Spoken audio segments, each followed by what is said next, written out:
Joining us now, Central Aluminum CEO Mike Bless. President Trump talked, of course, today about the importance of trade. In fact, he said that the era of economic surrender is over. One of the central areas that he is focused on with respect to these bad trade deals has been the dumping of aluminum and steel by nations like China.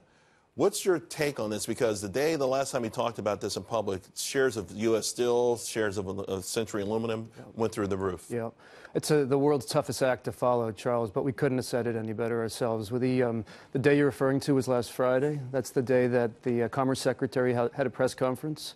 He talked about the report that was sent up to the President a couple weeks ago. The report found exactly what we've been talking about here. It's not about free trade or unfree trade.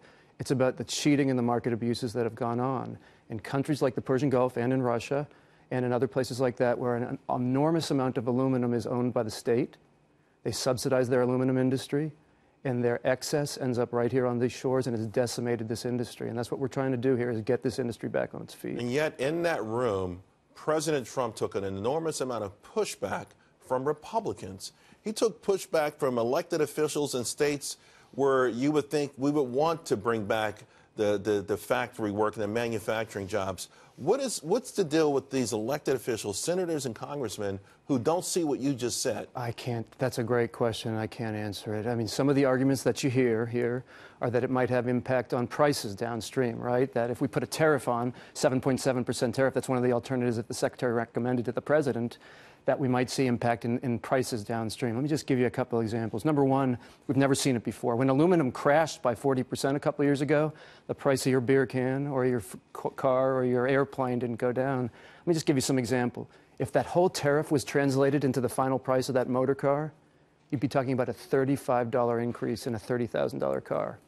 A penny and a half in a six-pack of beer. You get the point. It's a bit of a red herring, but I think a lot of those elected officials hear that, some of the hysteria in it's going to raise prices, and react to it. So, again, if this is knowledge, and they obviously have a staff... Can't comment on the politics, Charles. I wish I could. But the politics is what's killing us, right? Yeah. It's the inability, the lack of political will that has seen manufacturing jobs go from 19 million to 12 million. But here's why we're enthused here, and here's why we talked to our investors yesterday. Here's why we're ready to bring back 350 mostly U.S. steelworker jobs in Kentucky at our plant there that produces, the only producer of the high-purity metal that the DOD needs. And the reason that we're enthused is we finally got a leader of an administration who's willing to do something about this. He sees the facts. He's going to do it. We're ready to call those guys back. You've got two smelters in Kentucky, one in South Carolina. Correct. You brought up the DOD. The Tariff Act of 1930, section that allows for action by the executive branch based on the military threat or the defense capabilities of our nation. Is that a legitimate option for President Trump in your mind? I don't know. This one, Charles, is under 232, so it's much broader. It's a national interest, and the national security is broadly defined. That includes DOD. But it also says in that report, do we want our electrical grid to be dependent on 100% foreign imports? Right now we're at 90%.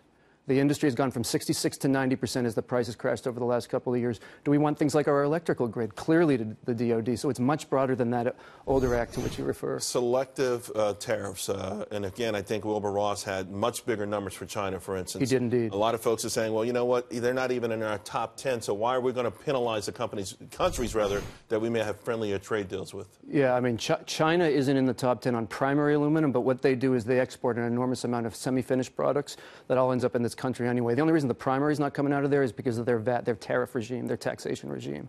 So we think any of the alternatives proposed by the Secretary work, or an alternative that accomplishes the same objective. The objective is to make this industry competitive. That's all we need, and we'll bring those folks back.